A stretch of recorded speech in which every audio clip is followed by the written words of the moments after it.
Yes, we are in fact recording. Welcome everybody. It is currently 7:59 p.m. on the West Coast. My name is Pyrotechnics, and I'm starting my second ever regular show. And I'm going to show you all my face to just see how happy I am to be doing this. Oh, that's the wrong one. Oh no! Ah, there we go.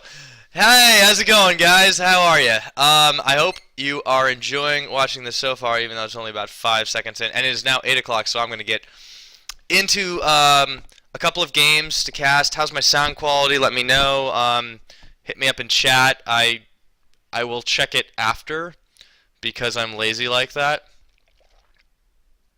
Yeah, well, I don't have another machine to get to see all the things that I need to see, and I don't really have a whole lot of viewers anyway, so I don't think it's quite as crucial at this time. But yeah, so I'm starting a regular show, and this is like the second game of it. I do some casting and try to fill in some time when I can, do some other stuff. But let's get the game going, huh? Yeah. How about that? Here we go. It is Korhal City. Not everyone's favorite map. Absolutely not. This map is terrible for 1v1. There are 4 bases. It is way too hard to scout on this map. What the hell? Seriously, Blizzard?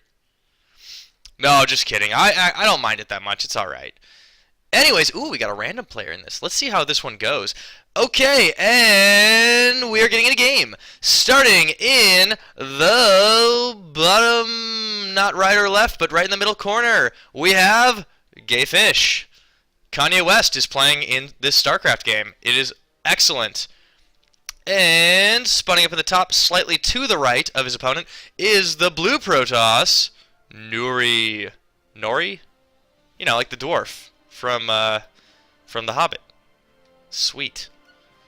Okay, we have Noori and GayFish. Excelente. And I'll open up right into the production tab just to see these mirror matchups. It is so crucial to see where they start diverging, because that is like how you know what's going to happen. The money moves, that kind of stuff.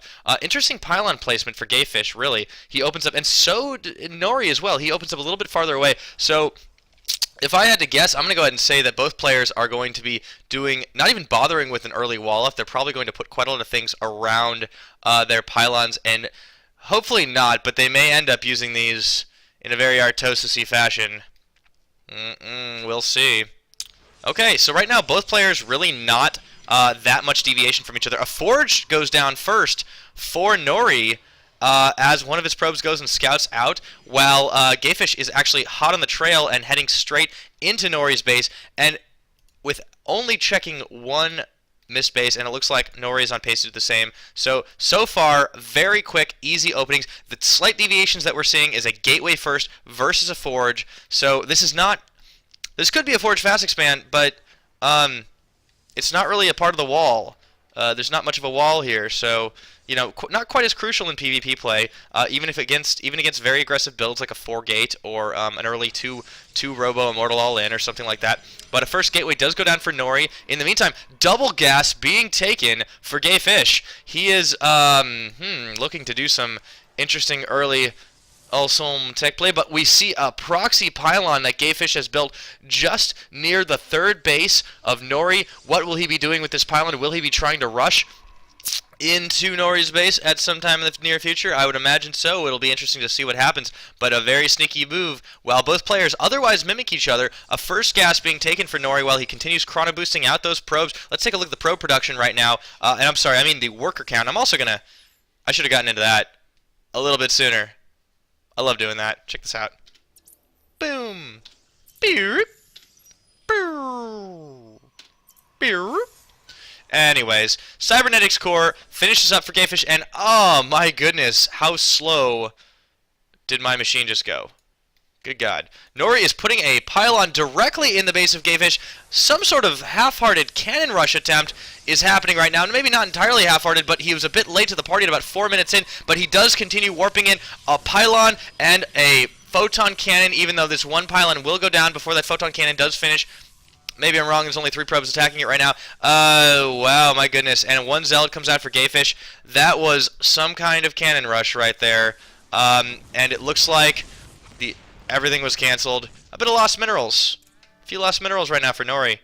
I don't know if he's feeling so hot about doing all that. And of course, there is this proxy pylon that GayFish is sticking right there, leaving his probe there, probably to be doing a little bit of warping as soon as this cybernetics core finishes up its warp gate technology. And GayFish lays down the slurs, the bad manners.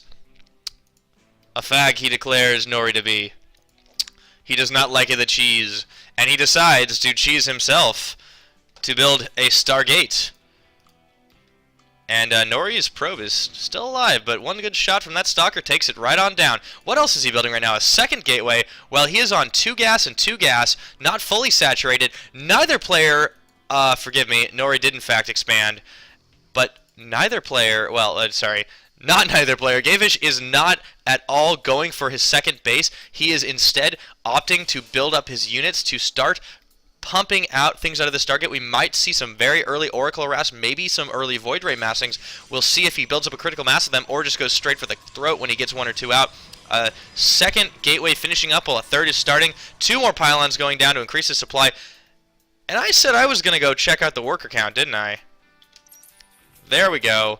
25 workers and Noori's to 21's of GayFish, so GayFish definitely going for a bit more of an all-in play. In the meantime, he does in fact have 2 oracles on the way, so he is looking to do some serious economic advantage or damage to Noori's economy.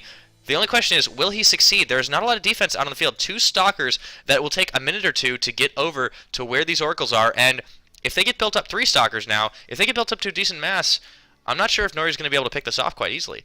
4th gateway going down right now for Noori in the meantime as he continues to pump out stalkers. Both players, only GayFish actually has warp gate upgrade just researched, and he has in fact 3 gateways to the almost 4 right now of Noori's, but neither player really has a whole lot of anything, but these 2 oracles are going to be doing a lot of damage to these probes, just nuking them down very quickly before the stalkers can react, and they even take, oh my goodness, and they just are completely pulled. This pylon is going to take a lot of damage, but only to its shields, while these stalkers come in to try and fend off this attack, and the void rays, these are oracles, silly me, are going to follow the probes after they are pulled off to continue to pick them off one by one.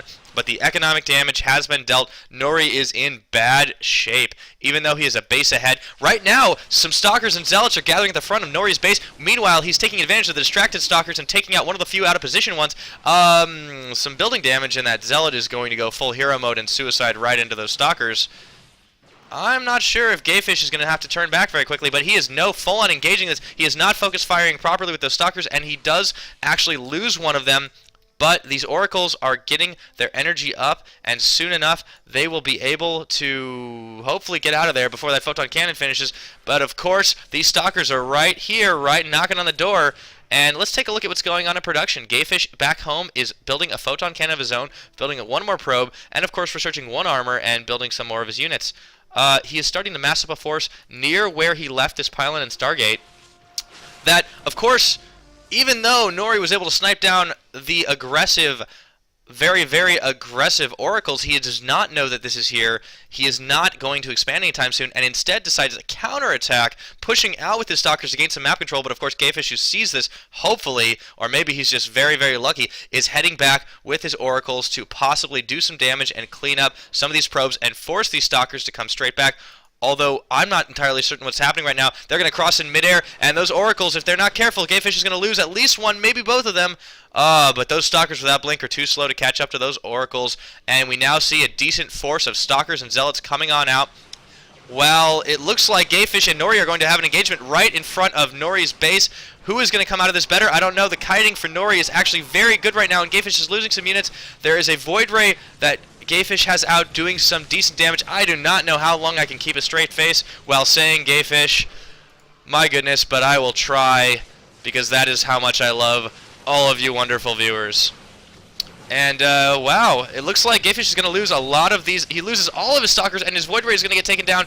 My goodness, it's a very close call for Noori, though. He did lose a lot of his economic units. The units lost, though, has now tilted very much in the favor of Noori, who continues building up stalkers at his base. Meanwhile, GayFish cannot do a whole lot on this economy. He does not have a saturated second base. His first is hardly up into optimal saturation. So right now he has to dip into macro mode and hope that Noori is too scared to leave his base for fear of any aggression.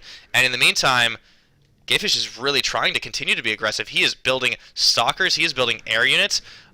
He's trying to do quite a lot with quite a little right now. And Noori, in the meantime, is just macroing. He's, in fact, supply blocked right now, but he's in decent shape to continue doing what he's doing. He's building a Twilight Council and a pylon right now, right in his main base. He has a decent saturation on both bases. His main has lost some, but both players are a little bit wounded, a little bit hurt in the economy department, and are trying to macro up at this time. But GayFish says, you know what? I'm going to go in for the attack, and I'm going to do a lot of damage. I am not even going to pull my Void Ray over. I'm just going to keep nuking down this pylon, so that is a useless Twilight Council. And it looks like GayFish is actually getting the better. He has the 1 attack upgrades,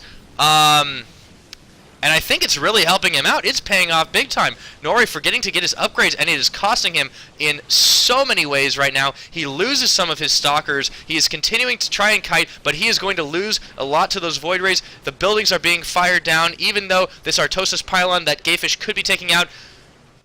Oh my goodness. And there it was. Well, it looks like Noori decided to give up the ghost here. He was tired of trying to defend these all-ins. This harassment was just too much for him at the end of the day. And it looks like GayFish was victorious. So there we are. 1 game down, and you know what? A little bit of bad manners, but hey, that'll happen from time to time. I hope people try to be good sports in these games. At StarCraft, it's all about having fun, but improving as well. That's always a big part of the game, and both players played pretty well. And considering some creative play we saw to GayFish right there with his proxy Stargate, a lot of harass, and he was able to do it on a very little economy. He kept himself on the offensive, and he didn't lose too many units. Remember to get his upgrades when he needed to, so that was important. So that was a good game. I think we'll give it a GG. You guys want to press? Anyone? Anyone? Alright. We'll press it. I bought that thing because I really, really wanted a button that screamed GG at me. This is a brilliantly marketed product. Ugh. So brilliant. Alright, and so this is only part number 1. I'm going to go offline for about 5 seconds. And by that I mean like half a minute. And by that I mean like maybe a minute tops. I gotta get some water. Clear my throat. But we will be back. I'm going to mute my microphone actually and just pop us over into my overlay. So, boom! It's not really an overlay, but I don't remember what those things are actually called. So I'm going to leave you on this, and I'll be right back. I'm not actually going offline, by the way. I'm just leaving my desk. Don't go anywhere.